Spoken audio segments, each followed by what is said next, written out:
Antes de começar esse vídeo, eu quero avisar que, bom, eu não pretendo trazer vocês ao culto do Linux. Na verdade, esse vídeo é só falando da minha experiência e dos perrengues que eu passei usando o Linux. Então, bora deixar de enrolação e começar logo com o vídeo. Bom, desde os meus 5 anos, eu acho, eu uso computadores. Eu descobri e conheci diversas coisas a partir deles. E, bom, desde o ensino fundamental, se eu não me engano, eu acho que do oitavo ano, eu conheci o Linux por alguma recomendação do YouTube na época.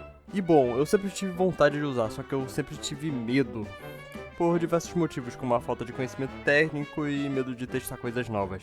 Agora, chegando para a época da minha faculdade, eu tenho um notebook que, bom, tinha o Windows 11, só que mesmo assim, por problemas envolvendo privacidade, inteligência artificial que a Microsoft gosta de enxotar na nossa bunda, eu decidi fazer um dual boot no ano passado, usando o Linux Mint. E agora, atualmente, o Linux é o meu sistema operacional principal no meu computador. Não tem Windows mais nele, então ele foi completamente exorcizado depois disso, graças a Deus. E bom, eu queria compartilhar a minha experiência com o Linux com vocês. Então, vou dar um resumo bem rápido do que é o Linux.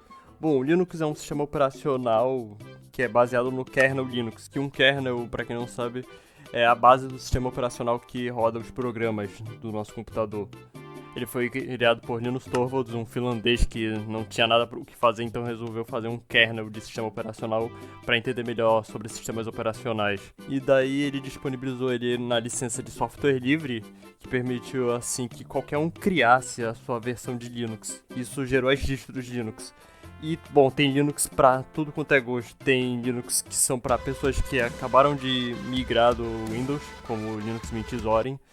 Pra quem é mais hacker, que é o Kali Linux. E pros indivíduos de maior intelecto e IMC, tem o Arch Linux e o Gentoo. Essas distros que são consideradas mais difíceis, tanto de instalar quanto de usar. Que, bom, o Gentoo eu não usei ele, então não posso opinar. E o Arch eu só usei em máquina virtual e só pra ver como é a instalação dele. Então não vou falar muito deles por aqui. E, bom, atualmente eu tô usando o Fedora, mas antes eu já usei Ubuntu, Linux Mint. E, por um momento eu já cheguei a usar o Pop! OS, mas foi bem curto, por conta que eu não gostei muito na época. E bom, desde o início minha experiência foi bem tranquila. Isso porque os softwares que eu utilizava no Windows também estão disponíveis para o Linux, então não tive muito atrito em usá-lo. O único problema que eu tive mesmo foi em entender melhor como é organizado os arquivos no Linux, diferente do Windows, que por exemplo tem a pasta sys132 e no Linux isso não existe.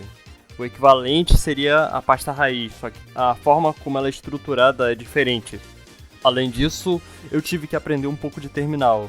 Não para poder usar toda hora para me instalar um software, um navegador de internet, mas sim porque tem algumas aplicações que funcionam no terminal, então eu procurei entender melhor o terminal e alguns dos seus comandos a partir do Guia do Foca, que é um site que te ensina Linux do início até o fim, nesse caso do básico avançado, e que eu utilizei para entender um pouco mais de terminal.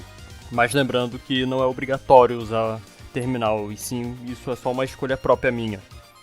E uma coisa que eu quero destacar é que no Linux ele te dá muita liberdade para fazer o que quiser com o sistema. Você pode literalmente mudar os aplicativos tudo que é de inicialização do sistema. Se eu quiser, eu posso simplesmente apagar a pasta raiz e eles não vão me questionar nem um pouco sobre essa minha ação. E uma das coisas que eu mais gosto também no Linux é da customização. No Windows e no Mac, tipo, a customização só se limita a mudar o papel de parede e só. No Linux eu posso mudar o papel de parede, posso mudar os ícones, posso mudar até como todo o sistema se comporta. Literalmente, a customização do Linux é como se você fosse um pintor e o Linux fosse sua tela. E só para você ter uma noção, tem uma comunidade muito grande no Reddit chamada Unix Porn, que é um montão de pessoas que compartilham suas customizações. Eu vou tentar mostrar aí umas customizações que eu encontrei e achei interessante. Ah, e também, o que você acha dessa customização deste humilde senhor que vos fala? E o mais importante para muitos, que são a compatibilidade do Linux com jogos.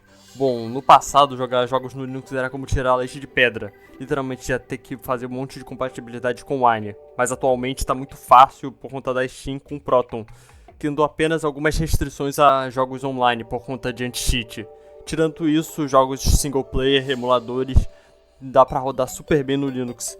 Como o meu caso é um notebook bem simples, tem um i5 de 11ª geração e 8 GB de RAM, a maioria dos jogos que eu jogo são considerados leves.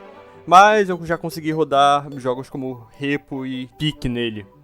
E um site muito bom que você pode ver a compatibilidade do seu jogo com o Linux é o ProtonDB, que é da própria Steam, que literalmente põe notas para cada jogo, de acordo do bronze, pelo que eu me lembre, até o platina, que é o mais alto. Em geral, o Linux é ótimo para tarefas do dia a dia. Então, caso você tenha um PC velho, queira aprender ou conhecer algo novo, eu recomendo você fazer um dual boot no seu PC, se for possível, para que você possa entender melhor a experiência realmente de utilizar Linux, por conta do que adianta tu querer dar opinião de uma coisa sendo que você nunca testou ela. E com isso, termina o vídeo mesmo. Se você gostou, dá um like, se inscreve aí, comenta aí qual é a sua distro que você está usando atualmente e qual que você pretende usar futuramente. Compartilhe esse vídeo com algum amigo seu que seja usuário de Linux ou tá pensando em mudar pro Linux. E esse foi o vídeo, tenha um ótimo dia.